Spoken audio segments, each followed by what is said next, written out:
We're opening up the mailbag to answer questions like, why shouldn't the Celtics tank? What kind of season will Derrick White have? Will it be an all-star season? And I explain my Trae Young hate right now on the Locked On Celtics podcast.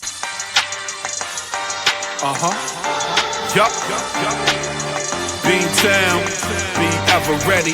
It's the C's. Who else could it be? What they gon' say now? Screaming like JT Karalis. We kept the madness every game, every practice. Primetime dapping D White on the sideline. Raining Jays, how it started, raising banners, how we finished. Locked on Celtics pod, home of the winners.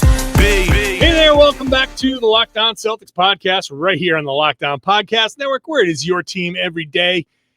Your team is the Boston Celtics, and I talk about them generally every Monday through Friday. For the next couple of weeks, it's 3 days a week, depending on whether something happens. Nothing usually happens in August and September. But hey, subscribed. Just make sure if you are subscribed, you get this show directly to your device, whatever app. It's free. It's everywhere. You can watch the show on YouTube. A lot of people like to do that. And you can get to the comment section there. Share your thoughts with your fellow Celtics fans with me. I'm John Karalis, beat writer for Boston Sports Journal. I've been doing this job for about 20 years now. I've also written a couple of books about the Boston Celtics. Today's show is brought to you by FanDuel. Football season is around the corner. Visit the FanDuel app today to start planning out your futures bets. Now, it's a Mailbag Monday. I like to get the questions in at johnkaralis.com/mailbag. johnkaralis.com/mailbag. It's the only place that I get these questions. It's the only place I can organize them. So that's how you submit questions for the mailbag. Later on, I will explain why I am so down on Trae Young, and I never miss a chance to take a shot at him. We'll talk about streaming games, where that whole mess. Per 36 stats, the seasons that Derrick White, Payton, Pritchard, Sam Hauser are going to have. But let's kick it off with a very popular question here from Ryan. I'm thinking more about the idea of the Celtics potentially tanking completely this season. Wouldn't it allow them to get a higher lottery pick, select another star to build around Tatum, Brown, and White at a much cheaper price? Share your thoughts. Is this a good idea or not? So I first of all, what would it take to tank? It's very easy to say, hey, the Celtics should tank. But you have Jaylen Brown, Derrick White, Payton Pritchard, Sam Hauser. You've got good players, better players on a team that has recently won a championship, that knows how to play, that even though they're surrounded by kind of a mess, a hodgepodge that's going to lose plenty of games, they are still better than Washington. They're better than Charlotte. They're probably better than Philly.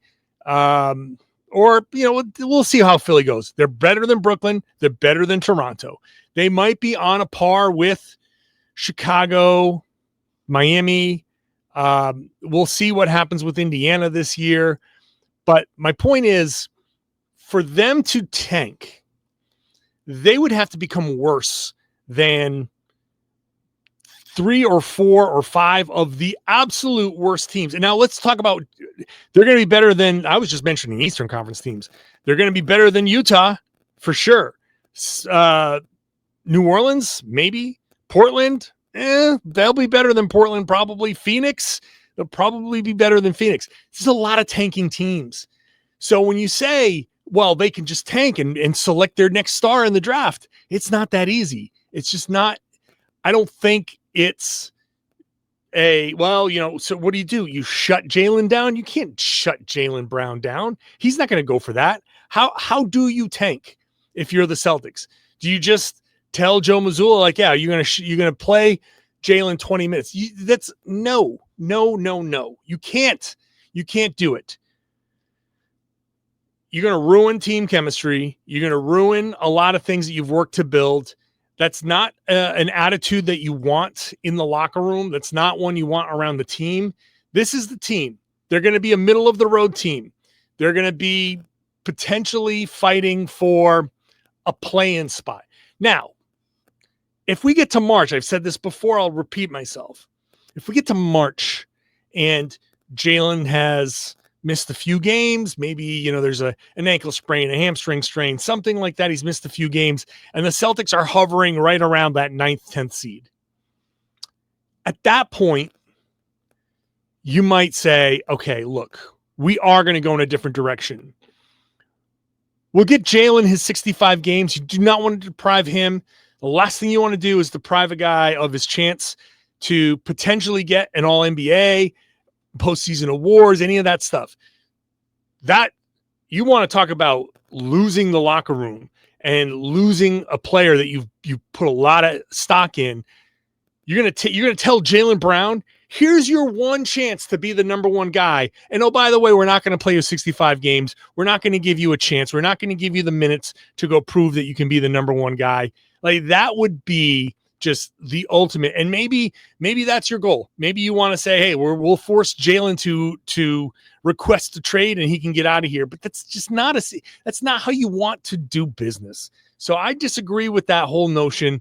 You play and you just let it happen. Wherever they land, they land. And if with 15 games to go, there's a chance to say, hey, we've tried it. It didn't work. We've missed a lot of time. And, we're going to have to kind of come up with a different plan. Then maybe you try to find a way to tank at that point.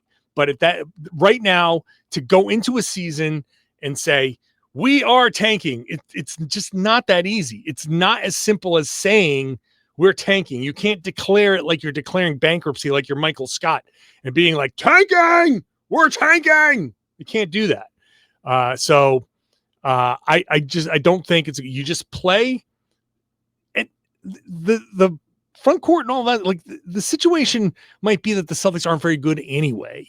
So let's just let it play out and see if you've made enough moves around the perimeter where, hey, maybe a few things go wrong and they just end up not winning a lot of games. And it's just a natural, it makes it easier at the end of the year. You can sit Jay, he plays 65 games and you sit him for the last 15 or whatever. And you just say, okay, that's it. You've got your 65, you've got your numbers. We'll campaign for you and we move on. So, Brett from Adelaide, shout out to all my friends in Australia. Where's the chatter about Derrick White's All-Star season or Pritchard's borderline All-Star season with the increased minutes and more opportunity? Both went for 40 in a game last season. Both have continued to improve over the last few years. What sort of jump do you think that White and Pritchard would make this season? Look, I'm not going to say that Derrick White can't be an All-Star. He's been in the conversation, I think, over the past couple of seasons. So we talk about Derrick White in a way that it does take him for granted a little bit. The conversation's always been Jaylen's going to be great. Derrick White's going to be great. Those are your two best players. And then you move on to the other things. But those two guys are going to be good. Can Derrick White be an All-Star? What would it take for him to be an All-Star? Well, he's going to have a chance to really, I think, average maybe a career high. I mean, last year was his career high for the season at 16.4. Can he get up? What does it take for him to get to, let's say, 22 a game? 6 more points. Well, he shot 38.4% from 3. It's hard to ask him to be more efficient there. He was 59% from 2. So it's going to be tough for him to be more efficient from 2, other than I think he's just going to have to take more shots there because he only took 3.5 last year. He's going to have to drive a lot more. We're going to have to see, instead of 3.5 2-pointers per game, it's going to have to be 6.5, 7.5, 8 point. He's going to have to take a lot more, which it might be a lot to ask for a guy that's never taken. We had one portion of a season where he took 6.4, but he's going to have to be more of a driver, more of a 2-point threat. And I think that's naturally going to happen because he doesn't have Jayson setting him up. He's not playing off of Porzingis. He's not playing off of Holiday. So just for context, Jaylen Brown takes 12. Jayson Tatum takes 10. That he's going to have to get into that kind of range, almost that kind of range. So to get him to 6 more points, you get him 2 more 2-point baskets and a couple more free throws, and now he's up to 22 points a game. Now we're talking about potential all-star. You get him a couple more free throws per game, a couple more free throw makes per game, I think, which might be a natural byproduct of driving more. He'll have, I think, plenty of opportunity. Derrick took 12.6 shots per game. If he can get up to 17 shots per game, so that's an extra, let's just say 17 and a half. Let's say an extra 5 shots. And those are all from 2. And so easy to make a couple more, easy to get fouled on a couple more. So it's not out of the question. I think he can have an all-star season. Payton Pritchard, I think, I don't know all-star. I don't know about all-star for Pritchard. That's just a lot. The Celtics are going to be bad. I don't know how many all-stars are going to get. We're talking about Jaylen, who's probably going to be the guy. Are you going to get 2 all-stars for a team? I don't know what the Celtics are going to be. Maybe you get 2. You're not going to get 3 all-stars for the Celtics. So it's not going to be Pritchard. It may not be Derrick White. It kind of depends on a lot from what the other teams are doing, what the other players do in the East. But I think White can make a push. Pritchard, now there's the rumor that he's going to start. I don't know about that rumor. It's August. I don't know if the Celtics have decided who's going to start. And maybe they do start him and bring Simons off the bench. Possible, possible. And so that would eliminate Pritchard's 6th man of the year for the second year in a row. I like the idea of Pritchard coming off the bench just because, as I've said, he subs in for Derrick White at the 5-minute mark. White gets the sub in for Jaylen Brown, and you now have those 2 staggered. Maybe I'm thinking about it wrong. We'll see what they decide. But I like the idea of Pritchard getting another 6th man of the year award. So Nick asks, we've talked about White, Brown, Joe, even Pritchard getting an opportunity to really show out. Feels like Celtics Nation is forgetting about Sam Hauser. What's your prediction for Sam? I'll give you my prediction when I come back. Today's show is brought to you by FanDuel. August 26th is officially FanDuel Futures Day, a brand new holiday for football fans who live for bold predictions and preseason hunches. For just 24 hours, FanDuel is giving you deals on NFL season predictions. So whether you're calling your MVP, eyeing a long shot division winner, or ready to crown your Super Bowl champ before week 1 even kicks off, this is your moment. You want to take a flyer on the MVP race? I'm going to go with the favorite Josh Allen, or one of the, no, he's not the favorite, but he's at plus 700, 800. So not bad. So yeah, let's go Josh Allen. Why not? Let's go Buffalo Bills for the Super Bowl. My stepson will be happy about that. You can pick your champion, your MVP. You can parlay your division winner dark horses. Just visit the FanDuel app today. Start planning your futures bets now. Make sure you're setting your limits, set your budget. They have a tool right there. Once you sign in, it pops up. It asks you to set your limits. Please do so you don't go overboard. We've all fallen, into that little trap from time to time where you say, I'm on a little bit of a slide, so I'm going to bet my way out of it. Don't do that. Once you hit your limit, you've hit your limit. Do that, and you'll have a good time betting responsibly. Futures Day is one day only, August 26th at FanDuel. Play your game. Thank you for making Locked On Celtics your first listen every day. Go check out Locked On NBA, Locked On NBA Game Night, two podcasts on the same feed covering the NBA. When the season kicks back on, the Locked On NBA Game Night is going to be covering all the games. I'm there on Fridays with Jake Madison, so go check that out wherever you get your podcast, wherever you found this one. So before the break, I was asked the question. I say that like someone asked me the question. I read a question that I was asked about Sam Hauser. What's my prediction for Sam Hauser this year? Obviously, look, he can improve. He's 27 years old, so he's right at his prime. I think he's going to get more opportunity for sure. Last year he averaged 6.7 shots per game, 7 the year before that. He'll get more opportunity, and Probably means a couple more 3-pointers. Might actually mean a couple more 2-pointers as he drives and attacks closeouts. So he hasn't averaged more than 9 points per game. Can he get up to 12? Well, yeah, all he has to do is hit one more 3-pointer per game. So he hit 2.3 last year, 2.5 the year before. Can he get to 3.5 3-pointers per game at 40% of, what is that? If he takes 7, then he can get to 3.5 per game. So yeah, absolutely.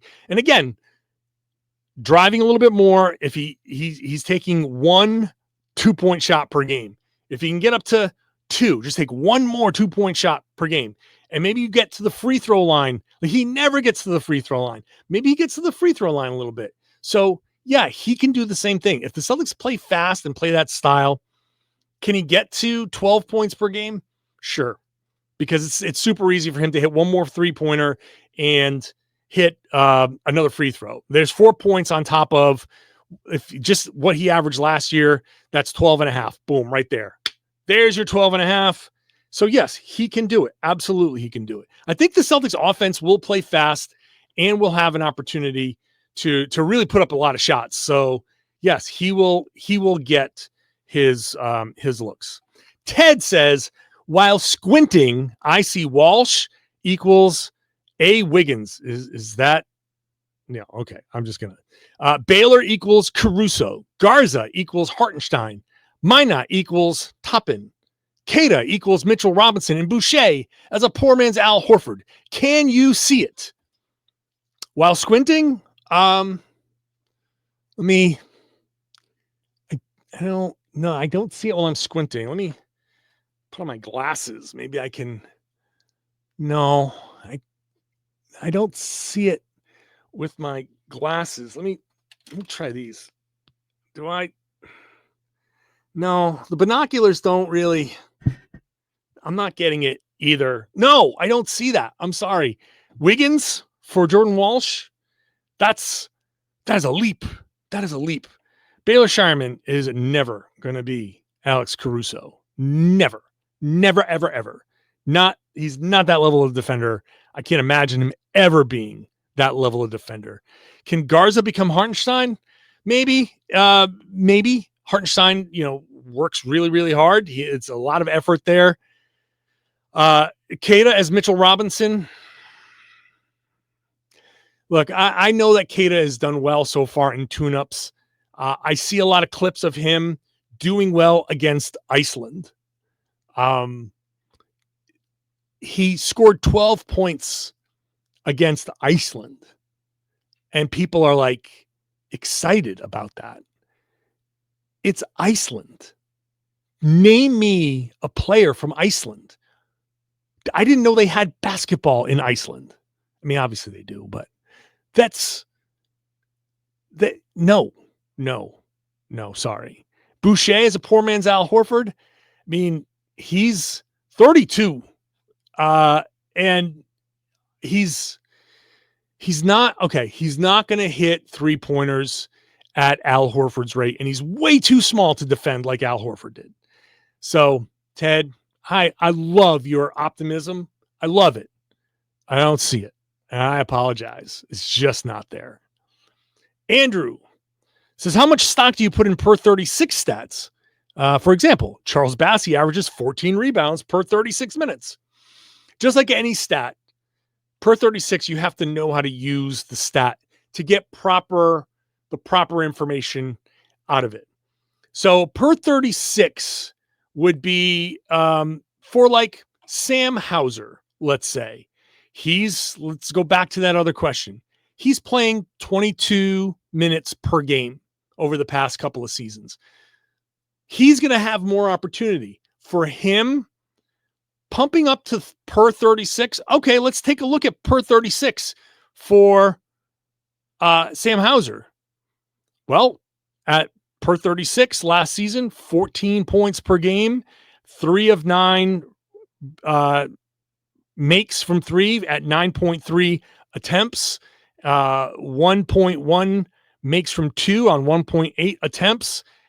So yeah, I think for a guy like Hauser, who plays in the mid-20s, you say, okay, what can he do with more opportunity? All right, I like per 36 as like a little bit of a guide. You say, okay, I can see. So 14 points per game per 36 minutes. So give him more opportunity. There's numbers here that you say, okay, I understand. I can see with a little bit more opportunity that he can maybe get somewhere decent. This is indicative. It's not predictive. Bassey, I don't know what he played per, let's see, how many minutes did Charles Bassey play for the Spurs? 10.4. That's not enough. Per 30, you're tripling plus, more than tripling, almost quadrupling the numbers there. That's not indicative. He's not close to the 36 minutes. So you follow me what I'm saying here?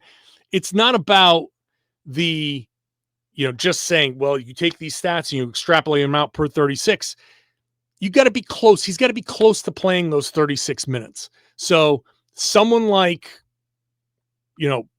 Pritchard, somebody like Hauser, somebody who's in that 20 plus minute range, 30 minute. You want to extrapolate it out to 36? Okay, now we can start playing with it and say, going back to the Sam Hauser question that Nick asked, could he average 12 and a half? Well, yeah, his per 36 numbers say he averaged 14 plus.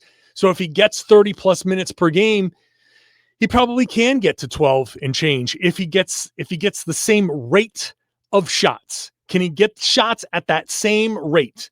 If he gets the same shots at the same rate, just with more opportunity, then yes, he will probably get to 12 and a half to 14 points per game. But to take somebody who plays 10 minutes and say, these are his per 36. No, then you're getting into way too many variables. Can he keep that up for 36 minutes after 10 minutes? No, that's not quite there. All right, let's come back. Let's get into streaming the games. And why am I so hard on Trae Young? That's coming up next.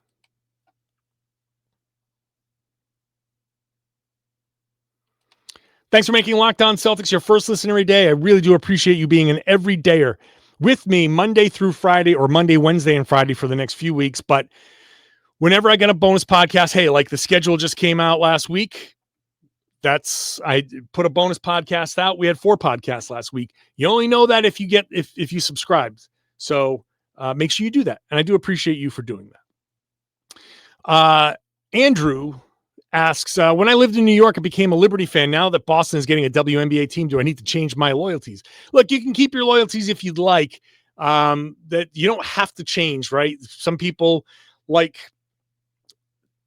teams from other towns, right? My cousin loves the Miami Dolphins because he grew up at a time where the Patriots were an expansion team. They sucked. The Dolphins were dominant. When he was a kid, they were dominant. Like I said, my stepson, he likes Boston sports teams. He's a Celtics fan. He's a Red Sox fan, but he's a Buffalo Bills fan because, at a very pivotal time, the Bills were getting good and the Patriots were not. And, that's how it goes. So, but as far as Boston getting a WNBA team, I just want to put it out there that I think the WNBA is really screwing this up.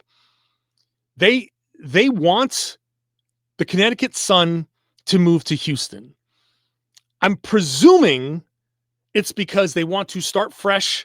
They see the desire for a WNBA team in Boston. They don't want any lingering hate in New England, the Connecticut folks, maybe people in Western Mass or in Rhode Island that were like, oh, I liked going to Connecticut. You don't want any of that animosity for moving a team to Boston. Oh, the big city just swallowed up the small team.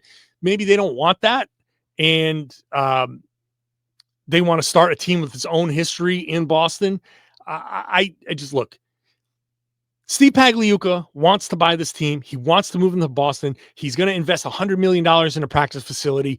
Let the man buy this team. Put the expansion team in Houston and just move on. New England wants this team. The majority want them to be in a bigger market. They want to be able to go see this team. And there's no perfect solution, but just get out of your own way, WNBA. Get out of your own way. Just Pags wants this team. He's ready to put money behind it. The WNBA needs owners they're going to put money behind it and treat the team like a professional sports team. Let him do it. Peter says, according to the schedule, there are a lot of new games on Peacock. Does that mean we can only watch them there, or will they also be on NBC Sports Boston? I think some of them will be on NBC Sports Boston, but I think there's a fair amount of them that will only be on Peacock. And so you're probably going to have to get the app if you want to watch all of those games. That's tough. And to your point, Peter, and the rest of your question, viewership is suffering because of how inaccessible games are, and people pirate them. I think that's a part of a problem, and I don't know how you fix that. Thank you. The way basketball is consumed now, it's undergoing a revolution. The streaming services are here. Regional sports networks are dying. The money isn't there necessarily for regional sports networks, like NBC Sports Boston is one of them. Around the country, those things are dying. They're not doing well. I don't know how the league is going to go, but if those things go away, how do you watch your games? Is it going to be a regional announcer where you are the voice of, look, let me side note this. COVID changed everything. I know you're probably sitting there going like, whoa, what a left turn that was. COVID changed everything. And one of the things that it changed was people outlets finding out that you can call games from a booth. You could be like me, microphone, TV's in front of you, and you can call those games. And so if I'm there and I'm preparing I can prepare for 2 games. Why not? Right? I can do this game and then the West Coast's, why not? They're going to ask that question, right? There's going to be changes along the way. So how these games are viewed, consumed, it's all changing. So I say that to say, buckle up. Just buckle up, because this is just the beginning. So go ahead and get Peacock, or people chip in and get, 4 or 5 people can chip in and split a year of Peacock and see how it goes. That's the best thing I can tell you. You're probably gonna have to do that. And for Amazon Prime too. Will says, I've heard your disdain for Trae Young. Why is that the case? He's a small guard who's worked his butt off to get where he is. I feel like you have to be a little cocky to get to that point at his size. I respect the heck out of him. What's your take? So I didn't have a problem with Trae Young when he came into the league. My problem with Trae Young started after they made that crazy run to the conference finals. And they lost. And the next year, so that was what, his second year in the league, third year in the league, maybe second. The next year, the Hawks were struggling, and he was like, it's tough to get up for these regular season games when you've made the playoff run that we did. These get a little boring. We just want to get to the playoffs. And that, instant switch went off in my head. And I was like, are you kidding me? Are you absolutely kidding me right now? You make a playoff run and your reaction is, now I'm bored. No. What? That's crap. That is crap. And that immediately turned me off on him, Because now as I saw that guy, I'm like, he doesn't have the right mentality. He's like, oh yeah, I'm just gonna, let's just get through this regular season so we can make this playoff run. And I'm glad that they've either missed the playoffs or can't make a playoff run since then. Because to me, that's just like karma. And I don't even really believe in karma, but in this case, I'm like, I hope I'm wrong. I hope this is karmic retribution, because that attitude just pissed me off. And then you go on a coach killing spree, right? So it's never about him. That's my problem with Trae, is that he had that attitude about blowing off regular season games. And then it's this coach's fault. And then it's that coach's fault. And then it's that coach's fault. Hey, how about this? Try a little bit on defense. He's been in the league all this time. You watch him on defense. You watch him when he's off the ball. He just wanders around. It's like, oh yeah, he's not even trying. Okay, you're small. No problem. I get it. You're going to get picked on. No problem. I get it. But get up in somebody's face and be in the right position. How about that? Be in the right position. Understand. There's the ball. There's my man. Here's what they've been doing. I'm going to get in this position. Maybe you can jump into a passing lane. Maybe you can do. No. He just wanders around and is that's why.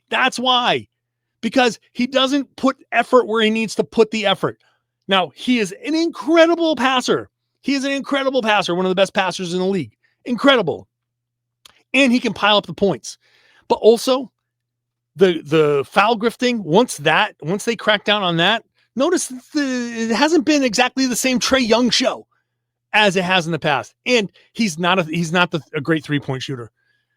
He pulls up from 40 feet and pulls up from 30 feet, and he's not good at those. He's not a good three-point shooter. I don't even have his stats up, but I'm going to pull up his stats right now real quick, because he is seen as like, oh my God, he's like Steph Curry. Last season, he shot 34% from three, below league average. Season before that, 37%. Okay, decent. Okay, a little bit above average. Before that, 33.5. Before that, 38. Good season. Okay, before that, 34, 36, 32. He's a career 35% three-point shooter. 35% career three-point shooter. That is well below average. That's like 3% below average at this point, 2% below average at this point. But people treat him like he's Steph Curry. Like he can get hot, but man. So between the attitude and the defense, which has not even gotten a tick better, and the media, like this hype, this whatever, I am so out and down on Trae Young. So that's why. That is exactly why I'm here. Okay. Jonas says, other than Trae Young, it's funny, I get multiple Trae Young. It's probably because I just can't resist taking a shot at him. Who are the top 5 current players you would never want to be Celtics? So Joel Embiid is like at the top of that list. There's common mentality here. Joel Embiid, never his fault. And he can say that he wants to win a championship, but he never puts the team first, right? He wanted to go for the MVP. Didn't matter that he was hurting himself. He wanted to go get a gold medal. He shopped himself around and finally got Team USA to add him. He was horrible on Team USA, and then it cooked him for this season. So wasted Philadelphia 76ers season. So yeah, I do not like Joel Embiid. Like he could have been just one of the all-time greats, and he'll be a Hall of Famer, but I would not rank him above some of the like great, like I don't know. I have to look at the top 10 centers of all time. I don't know if I'm putting him in the top 10. Karl Anthony Towns is a late addition. Speaking of centers, just because of the way he played in the playoffs last year, really turned me off. James Harden, historically on that list, because, I just hated his play style, especially even when he was doing like winning MVPs in Houston. That was like at his worst to me. He's just dribble tick tock, just trying to hypnotize you into like making a move. And then he would like grift a foul. And that's like, I hated that play style. And the way he's held teams hostage, I don't like that. Jimmy Butler, I think now is on the list, but he hasn't always been on this list. But I think now, like, especially in recent years, past 5 years, he just thinks he's more than he is. And I don't like what he does to teams. I don't like how those relationships end for him. So Jimmy Butler's on that team. And finally, Grayson Allen, who I just have never been able to stand. I think he's a dirty player. I just hate him. Just I hate him. So that's my list. And finally, Philip, who says, you mentioned you had martial arts training. Could you tell us a little bit about that? Yep, no problem. I studied at it's Shaolin Kempo Karate. Studied at Lotus Studios in North Attleboro, Massachusetts. Michael Killian, excellent. His demeanor is great. If you have kids, if you're around that area, I shout out to Lotus Studios in North Attleboro. Michael, his classes, his staff, just top notch. I studied for years with him. I got to a step below black belt. I found my belt. It's the brown belt. You get the 2 black stripes, if you can see that on the YouTube page. A little worn, a little frayed. Hasn't been worn in a while, though. I am out of practice, but I got up to preparing for my black belt test, and I ended up moving to New York and never took the black belt test. So I am technically a test away from being a black belt in Shaolin Kempo Karate. But I am way out of practice. I haven't done it in years, so I could not take this test tomorrow. I would need probably a long refresher course of a year or two, but I can get myself back there. I don't remember some of the forms and all that stuff, but what I do love about martial arts is it's more mental. It's not about, I can throw a punch, I can throw a kick, I can do all that stuff. It's more training yourself in ways that you don't realize you need to be trained in, where you go towards the danger versus away from the danger. You just learn how to process situations, and it's incredible. And then just from a physical standpoint, I would recommend it to everybody, just for not even self-defense. Like, it's not about punches and kicks. Like I said, it's about, your balance, your mentality, the history of it, the creation of it. I love how it all began, like the whole thing. I'm a big believer in the culture that gave us these martial arts. And so I'm a tremendous fan of all of that. So more so than just breaking boards or all that stuff. That's what I really love to do. I do want to get back into it. It's just it's a form of therapy for me. And I do believe in therapy and talk therapy and all of that stuff, but this is just a great grounding, kind of centering thing to do. So I strongly encourage kids, young boys and girls, do it. The confidence you get out of it is amazing. It's tremendous discipline. It's incredible. So, and of course, like, seriously, Lotus Studios, North Attleboro, Massachusetts. They're awesome.